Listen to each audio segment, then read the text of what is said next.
बिस्मिल्लाहिर्रहमानिर्रहीम।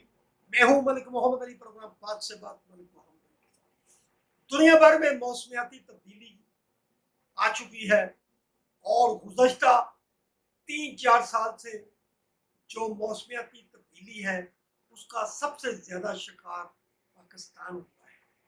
और पाकिस्तान को जो नुकसानात उठाने पड़े, लेकिन दुनिया ने पाकिस्तान के उन नुकसानात का अज़ाला नहीं किया। लेकिन पाकिस्तान ने इस हवाले से बहुत सफ़र किया है, लेकिन पाकिस्तान को उस अंदाज से मौसमियाती तब्दीली के हवाले से माली फ़ायदे नहीं दिए गए, जबकि पाकिस्तान का जो नुकसान है वो 300 अरब डॉलर से भी ज़ायद का नुकसान हुआ, जो मौसमियाती तब्दीलियों की वजह से पाकिस्तान के अंदर मौसमी हालात की वजह से, सैलाबों की वजह से, बारिशों की वजह से पाकिस्तान में को जो नुकसान हुआ। अब मौसमियाती तब्दीली की एक बड़ी लहर यूरोप के अंदर गर्मी की शक्ल में सामने आई है। 30, 35, 40, 41 और 50 से कम दर्जा हरारत पर भी वहाँ हमवात वाक़या हो गई है। तो क्या जिन ममालिक ने एटमी हथियार बनाए थे, एटमी हथियारों को लॉन्च किया था, तो क्या ये ममालिक खुदा ना खास्ता क्या उसी एटम की हिद्दत को या शिद्दत को बर्दाश्त कर सकेंगे? तो आज के प्रोग्राम में इसी हवाले से बात होगी। और प्यारे दोस्तों, जिन दोस्तों ने अभी तक हमारे चैनल को सब्सक्राइब नहीं किया, प्राइम मेहरबानी को हमारे चैनल को सब्सक्राइब भी करें, लाइक भी करें।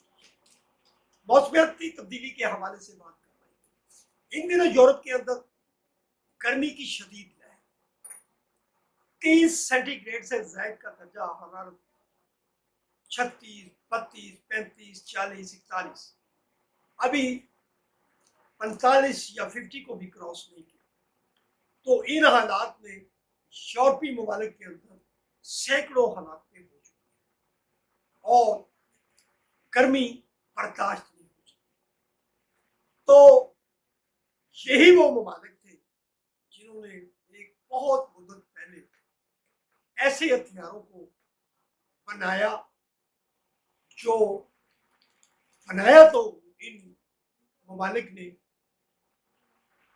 अपने दफा के लिए या दुश्मनों को निस्तो नाबूद करने के लिए, लेकिन ये हथियार, इनकी हिद्दत इतनी है कि तसव्वुर भी नहीं किया जा सकता कि अगर ये हथियार चल जाए या एटम चल जाए तो उसकी तबाही क्या हो। पूरी दुनिया ने देखा कि हिरोशिमा और नागासाकी के अंदर जो एटम बम गिराए गए थे, उनकी उस वक्त जो हिद्दत बताई जा रही थी वो तकरीबन 4000 सेंटीग्रेड के करीब थी। अब जो एटम है, अल्लाह माफ करे, पता नहीं इनकी हिद्दत कितनी है या इनकी शिद्दत कितनी है, या जो एटमी हथियार दिगर हैं उनकी शिद्दत कितनी होगी जो बनाए जा चुके हैं दुनिया के अंदर। तो सवाल यही आकर अटक जाता है कि जिन ममालिक के अंदर 30, 35, 40 या 45 का दर्जा हरारत बर्दाश्त नहीं हो रहा, लोग मौत के घाट उतर रहे हैं, और इन ममालिक के अंदर जो ऐसे हथियारों को बनाने की रवायत डाली गई, तो फिर इसका तसव्वुर करें, खुदा न खास्ता अगर ये हथियार इस्तेमाल हो जाए तो फिर उसका नतीजा क्या निकलेगा। ये इंसानियत के लिए बड़ी सोचने वाली बात है कि इंसान ने क्या अपने खात्मे के लिए ही ये चीज़ें बना दी थी। लेकिन अल्लाह ना करे कि ये कभी ऐसे हथियार इस्तेमाल हो चुके जो इंसानियत को ख़त्म करके रख दें, भस्म करके रख दें। लेकिन हम समझते हैं कि यूरोप के अंदर जो गर्मी की जो लहर आई है उसमें जो हलाकतें हो रही हैं, ये बहुत बड़ा यूरोप के अंदर भी एक सवालिया निशान है कि देखें ना कि जनूबी एशिया के अंदर पाकिस्तान है और दीगर ममालिक हैं, इन ममालिक के लोग कितनी गर्मी बर्दाश्त करने के आदी हैं। 40 से 50, 45 और 52 सेंटीग्रेड तक बर्दाश्त करने वाले लोग मौजूद हैं।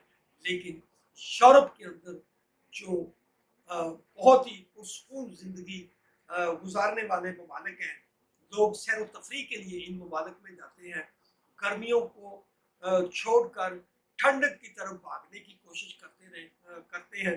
लेकिन उन ममालिक के अंदर अब जो हालिया गर्मी की शिद्दत आई है, उसका दर्जा हरारत हमारे इन ममालिक के तो करीब भी नहीं गया कि इतनी हलाकतें होगी।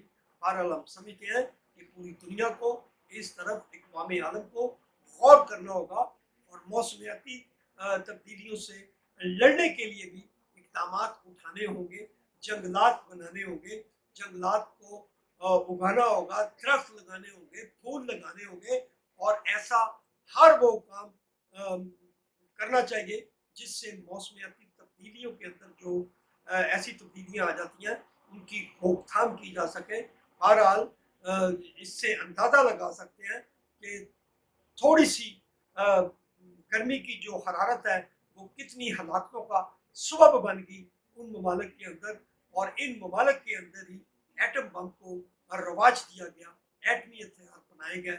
लेकिन हम समझते हैं कि अल्लाह ना करे दोबारा कभी जो नागासाकी और हिरोशिमा पर हुआ था ऐसा दुनिया के किसी मुल्क के अंदर भी ऐसा वाक़या पेश आए। बहरहाल हम समझते हैं कि दुनिया को मौसमियाती तब्दीली के हवाले से अपनी पॉलिसियाँ वज़ा करनी चाहिए। सलाम पाकिस्तान, सलाम अल्लाह हाफ़िज़।